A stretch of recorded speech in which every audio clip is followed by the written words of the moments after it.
স্বতন্ত্র ইবতেদায়ী মাদ্রাসা প্রাথমিক বিদ্যালয়ের মতো জাতীয়করণের ঘোষণা না দেয়ায় এক দফা কর্মসূচি পালনের ঘোষণা দিলেন আন্দোলনকারী শিক্ষকরা। একই সাথে দিনভর অবস্থান কর্মসূচিতে শিক্ষকদের ওপর পুলিশের হামলার নিন্দাও জানান তারা। এদিকে রবিবারের ঘটনার জন্য দুঃখ প্রকাশ করেছে পুলিশ। আমার ছেলেটা দুঃখের সাথে বলে, আমি একটা এমন গরিব করে আল্লাহ আমারে পাঠাইছে, জন্মগ্রহণ করলাম। পাথরঘাটার প্রত্যন্ত অঞ্চলে ৬০-এর দশক থেকে মাদ্রাসার শিক্ষকতা করে আসা খলিলুর রহমান গাজী এভাবেই নিজের সংগ্রামের কথা বলে কান্নায় ভেঙে পড়েন। ঘরে বসে পেনশন পাওয়ার বয়সে শাহবাগে ন্যায্য বেতন পাওয়ার দাবিতে আন্দোলনে তিনি।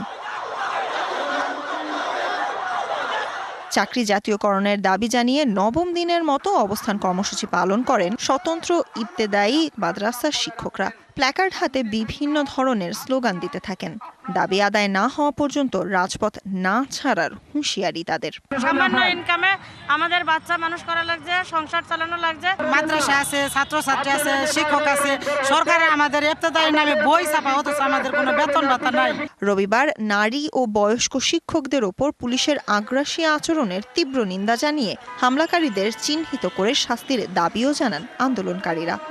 কালার এক্সপার্ট, জর্জ স্যাপ এবং মাইল্ড অন হ্যান্ডস টেকনোলজি সমৃদ্ধ অরিক্স ক্রিস্টাল ওয়াশ আপনার আমাদের উপরে এই ধরনের বর্বরচিত হামলার আমরা তীব্র নিন্দা জানাই। আমরা অনেকে আহত হয়েছি, অনেকে পিজি হাসপাতালে ভর্তি আছে।